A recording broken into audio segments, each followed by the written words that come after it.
you are to solve the numerical problem on continuity as well, the numerical problem on limits. So I start my lecture. Take care. This is, I hope, chapter number 2 of your calculus book. You see, your calculus book is very much available to all of you on your LMS, and I'm considering the edition 13th, that is the latest one.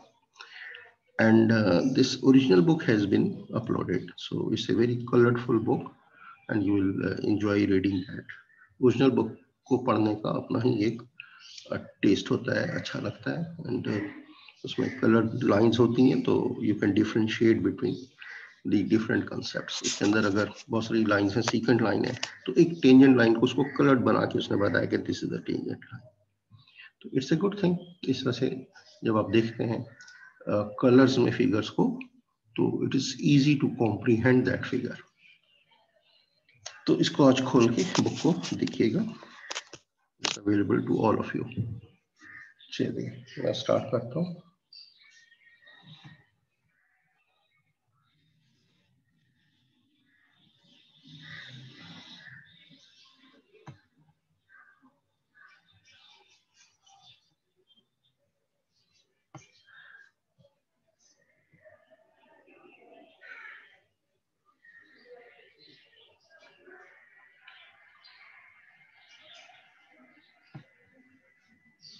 First of all, I'll go through the limits and continuity, the definition, the simple concepts which need to be clarified to you. So I have made these notes for you. देखिएगा. The first definition is regarding the rate of change and the tangents to the curves. A moving object's average speed during an interval of time is found by dividing the total distance covered by the time elapsed. इसकी simple सी मिसाल है. If you drive your vehicle right from your home and you reach your institute, note down how much time you have utilized and how much distance you have covered. So distance divided by the total time, I mean, this is called the rate of change.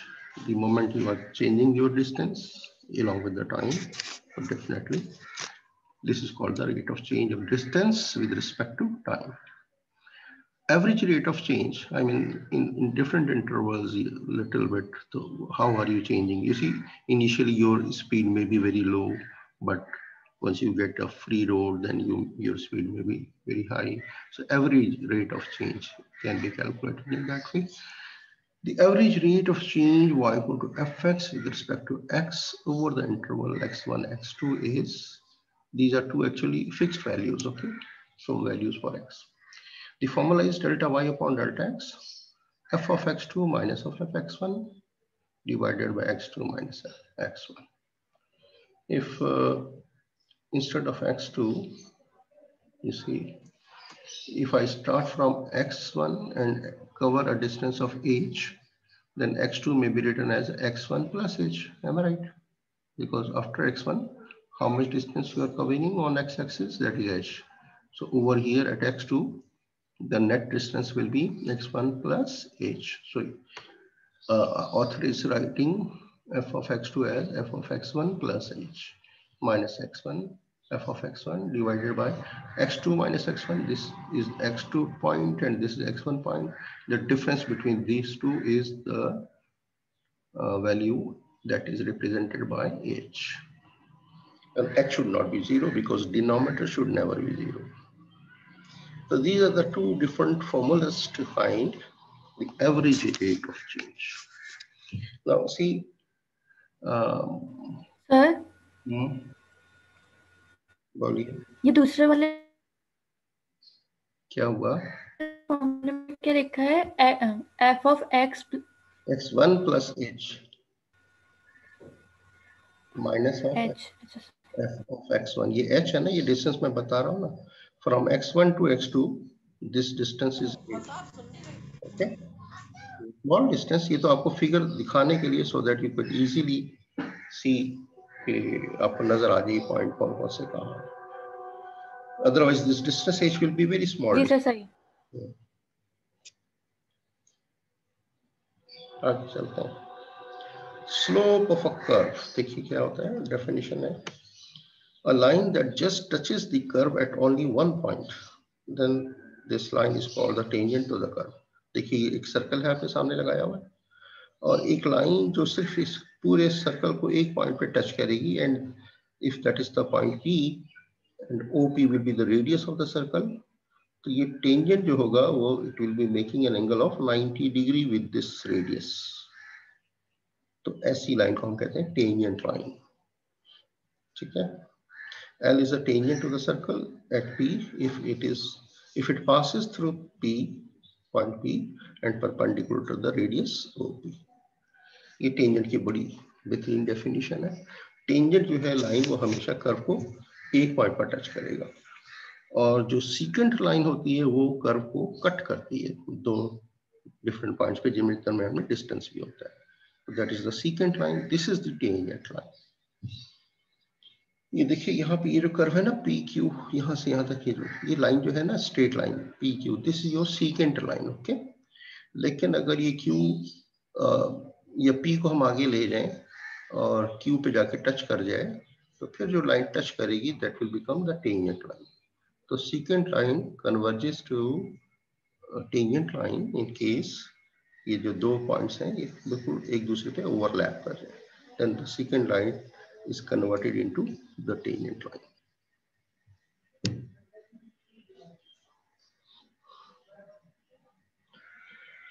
ये rock का एक question example है। A rock breaks loose from the top of a tall cliff.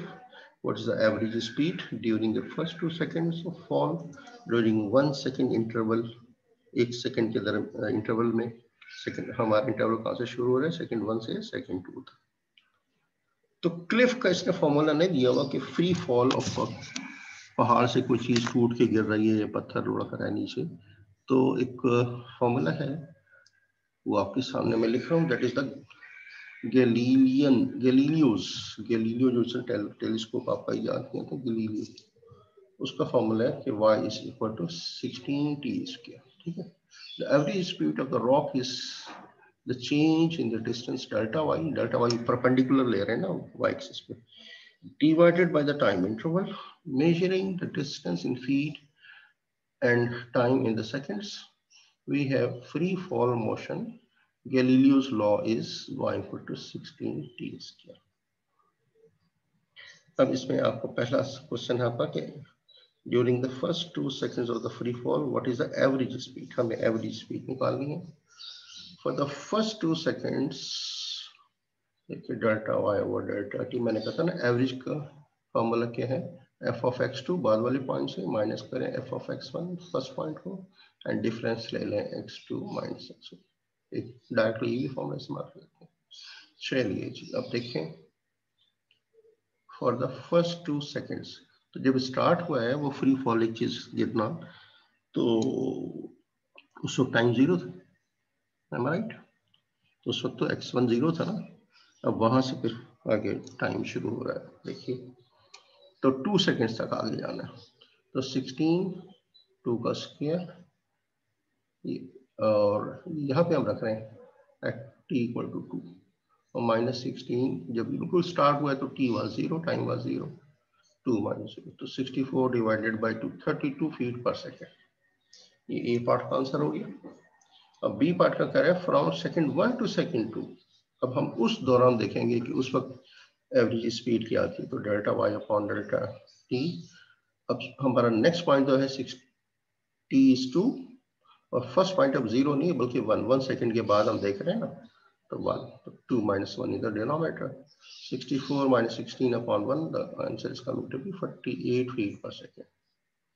तो आप देख रहे हैं जब टूट के वो क्लिफ से रॉक जो है नीचे गिरना शुरू हुई तो उसकी स्पीड कम थी, यानी 32 फीट पर सेकेंड, लेकिन 1 मिनट के बाद जब दूसरे मिनट तक उसकी स्पीड बढ़ गई 48 feet per second. Okay, it's clear, so simple question. इस तरह के एग्जांपल आपकी चूंकि एक्सरसाइज में क्वेश्चंस हैं, so I have done this question. So we can find the speed of the falling rock in example 1 at t equal to 1 second and at t equal to 2 seconds. Exactly at t equal to 1 second पे क्या speed थी, और exactly at 2 equal to 2 पे अभी तो हमने क्या किया था, फ्रॉम 0 से 2 तक की स्पीड क्या थी, या 1 से लेके 2 मिनट तक में क्या स्पीड थी। अब हम देख रहे हैं exactly at t equal to 1 second and exactly at t equal to 2 second, what was the speed of the rock in this previous example. So here we calculate the average speed over the shorter and shorter time intervals starting at t naught. So we calculate the average speed of the rock over a time interval t naught पहला वाला time और next time होगा t naught plus h. ठीक है, having the length delta t equal to h as delta y over delta t हो जाएगा 16 t naught plus h whole square minus 16 t naught square upon h. अब ये relation हम use करेंगे for the average speed. देखिए, this formula cannot be used to find the instantaneous speed at exact moment t naught by substituting h equal to 0, क्योंकि h को आपने 0 रखा तो काम खराब हो जाएगा. But we can use it to calculate average speed over increasingly short intervals of time. थोड़े थोड़े इंटरवल के बाद हम चेक करते रहेंगे at t naught equal to 1 and t naught equal to 2. देखिए क्या कर रहे हैं हम.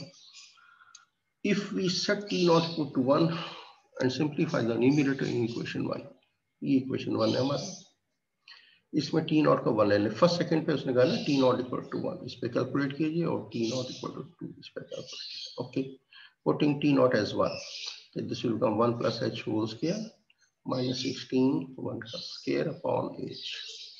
खोल दीजिए स्क्वायर को तो 16 outside 1 plus 2h plus h square according to the square formula a plus b whole square you know minus 16 upon h.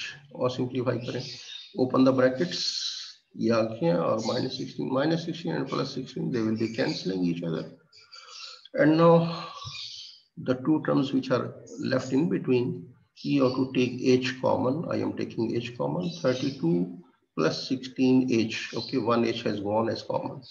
Now here instead of h square you will be having only h. Cancel h. Now this term is left 32 plus 16h. So we can see that the average speed has the limiting value 32 feet per second as h approaches 0. Now you can substitute h is 0. Here in the beginning we can't put h is 0 because it is in the denominator. So anything divided by 0 you know jumps to infinity and that is no answer. But here after the calculations and we have now got an expression without h in the denominator, so you can see what happens if h approaches 0. The speed of the falling rock will be 32 feet per second. Now similarly, we set t not equal to 2 in the same formula. Instead of 1, you see my cursor, I am putting here 2, similarly 2 over here, and expanding the squares and then simplifying and cancelling h, we are getting this expression. That much, these steps, you know how to do it. After getting and simplifying, we are getting the expression 64 plus 16h. And when h is approaching to 0, this has the limiting value, and that is 64 feet per second. This will be the speed when t is 2 seconds. Okay. Instantaneous rate of change of the and tangent lines. देखिए instantaneous बिल्कुल उस moment पे हमने देखना कि वो rate of change क्या आ रहा है. The rate at which the rock in example 2 was falling at the instance t equal to 1 and t equal to 2 are called the instantaneous rate of change. यानी एक लम्हे के लिए, उस वक्त के लिए जो चेंज आ रही है उसको हम कहते हैं instantaneous. जैसे आप कहते हैं ना कि वो बाजार से एक मिल्क लाया, वो बड़ा इंस्टेंटेनियसली वो डिजॉल्व हो जाता है, पानी में घुला और फौरन ही खत्म हो गया, there and then. The instantaneous rates and slopes of the tangent lines are closely connected. Example 3 देखिए. Find the slope of the parabola y equal to x square at the point 2, 4. हमने इस पे स्लोप निकालना है पहले. Write an equation for the tangent to the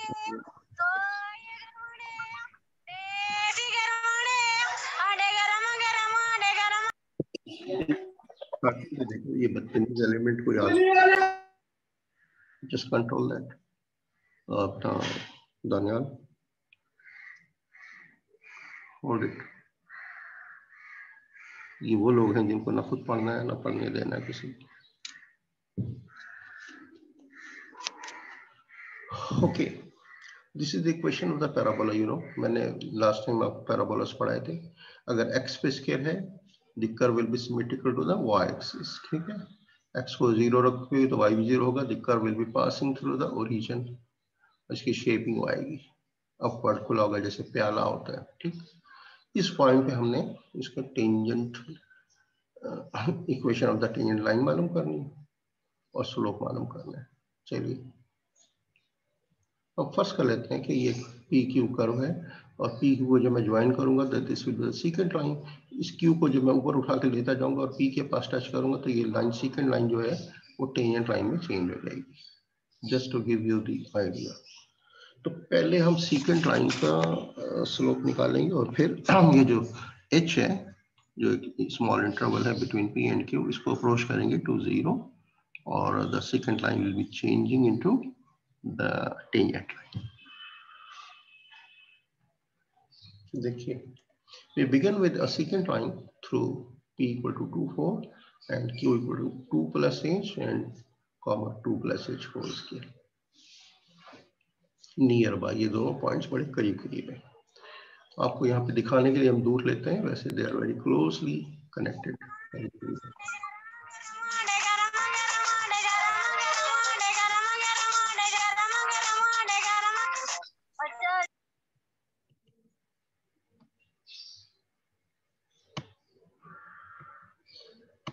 Daniyal, ये आपसे control नहीं हो रहा बंदा। कौन है ये बदतमीज इंसान? सही है, चेंज करके बार बार आ जाते हैं। इनको बस इनको ब्लॉक कर दो ना, इनको म्यूट कर दें। फिर दूसरी आईडी से आ जाए। जी, म्यूट कर दें इनका माइक। सर आप दानियाल को होस्ट बनाए। होस्ट आप हैं सर। होस्ट बनाओ तो मुझे बताएं मुझे क्या करना होगा इसके लिए। बोलो कैसे बनेगा? दानियाल बताएं ना कैसे बनेगा ये host. Where should I click? Participants पे जाए। सर दानियाल अभी मीटिंग में नहीं है सर, दानियाल मीटिंग में नहीं है। किसको होस्ट बनाओ फिर? चलिए आप देखिएगा अगर ये इस तरह से कोई करे कुछ, या फिर अगर मैं म्यूट करूंगा तो आप सारे म्यूट हो जाओगे, तो फिर कोई सवाल आप पूछना चाहेंगे तो पूछ नहीं सकते। ये मसला होता है ना। आई विश कि अगर कोई प्रॉब्लम हो सर आप करें, मैं देख रहा हूँ, मैं क्लास स्टार्ट करें, मैं क्लास देख रहा हूँ। ओके, बस देखो और कोई ऐसा बदतमीज एलिमेंट नजर आए ना उसको फौरन देर एंड देन कट कर दो। Thank you. ठीक है sir.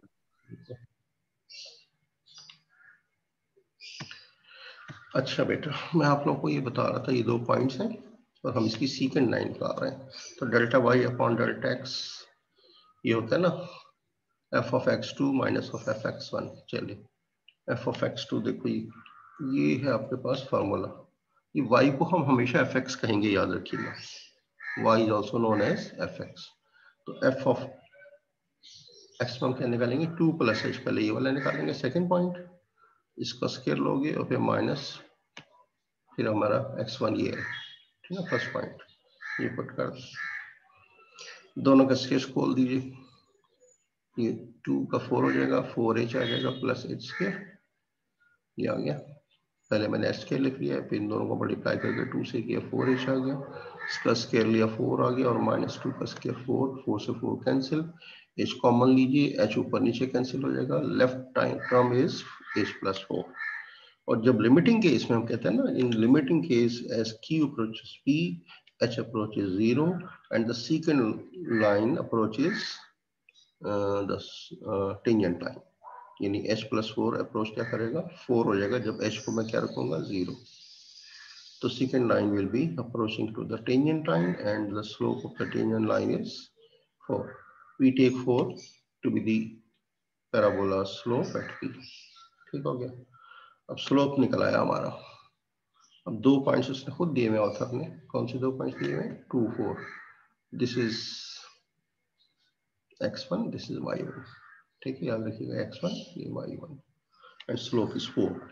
The equation of the tangent line बहुत आपने पढ़ा होगा इंटरमीडिएट में many times, y minus y1 equal to m into x minus x1। ये होती है equation of the tangent line.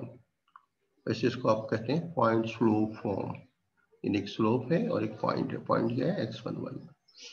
इस इक्वेशन को अभी बोलो सर समझ में नहीं आ रहा। क्या चीज? सर ये सवाल समझ में नहीं आ रहे। तो आप बहुत देर के बाद पूछ रहे हो, क्या चीज समझ में नहीं आई ये बताओ। ये तो मत कहना कि सारा नहीं आया, मैं 15-20 मिनट से पढ़ा रहा हूँ। ये जो आप सवाल अब पूछा है ये उसी वक्त पूछा करें जहां से समझ ना आए। ऊपर वाले 2 सवाल समझ में नहीं आए। मैं यहाँ पे सॉल्व भी कर रहा था ना साथ के हाथ, तो मैंने कहा जो पूछ होगा सर से पूछ लूंगा। ये दोनों ऊपर वाले सवाल है ना समझ में नहीं आए। नहीं तो फिर वो मुझे बाद में पूछेगा, क्योंकि 2 मैं समझा चुका हूँ, एग्जाम्पल 3 करा रहा हूँ, इसमें से पूछिए क्या पूछना है। जब मैं वो पढ़ा रहा था तो उसी में पूछा करें, वरना ये तो मैं आगे जाके तो फिर मैं पीछे जाके दोबारा से शुरू करूँ तो मैं तो बस यही पढ़ाता रहूंगा, आगे कैसे कवर होगा ये बताओ। अब तो मुझसे बीच में फिर आपको इंटरप्ट नहीं करते ना, फिर आप नहीं डांटते हैं। तो अभी क्या कर रहे हो ये बताओ, अभी क्या कर रहे हो? तो अभी सवाल खत्म हो गए थे इसलिए मैंने आपको कह दिया। जब मैं सवाल पढ़ा रहा हूँ ना, देर एंड देन आप पूछा करें। क्वेश्चन जो है मैं बार बार कहता हूँ पूछा करें। इंटरप्ट करने का ये मतलब होता है मेरी अटेंडेंस लगा दें, वो होता है इंटरप्शन, वो अदर देन लेक्चर होता है मामला, ठीक है, वो नहीं करना।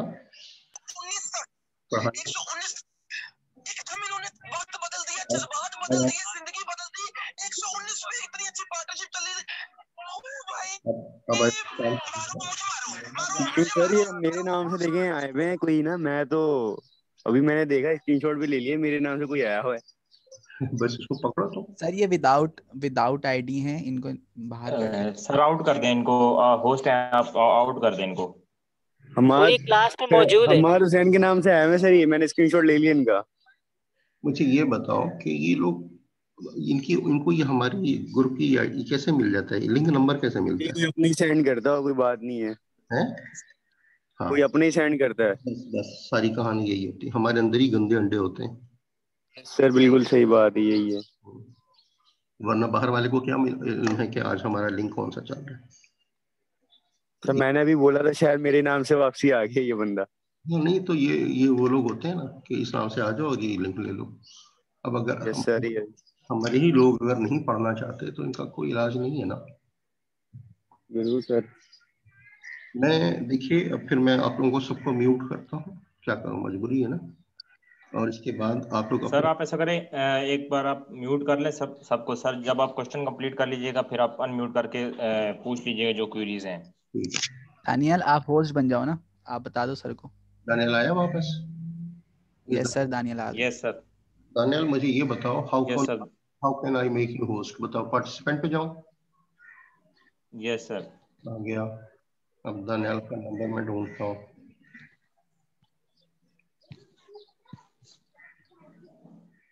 हाँ बताओ क्या है नंबर तुम्हारा?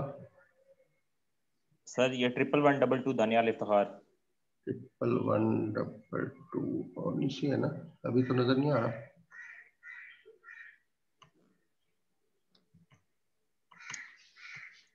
एक मिनट।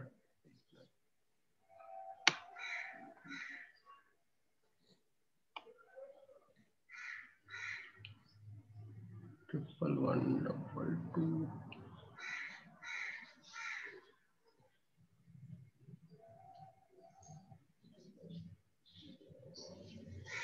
111 क्या नंबर है तुम्हारा? 1112 कहाँ है, नजर नहीं आ रहा यहाँ पे, क्यों? 1112 दानियाल इफ्तिखार। अच्छा ये आ गया। अब इसके सामने मैं क्या करूँ? सर इस पे राइट पे ऑप्शन बना हुआ है, वहां पे मेक होस्ट कर दें। एरो बना हुआ है ना राइट? हाँ एरो है, मोर लिखा है यहाँ पे। यस सर, यहाँ पे मोर पे क्लिक करें और यहाँ से मेक होस्ट कर दें। ठीक है, ये लिख रहा है do you want to change the host to 111 Daniyal Iftikhar, ठीक है। Yes sir. Yes sir. अब बन गए तुम? यस सर बन गया सर। मैं मीटिंग लॉग कर देता हूँ अभी। हाँ कर दो।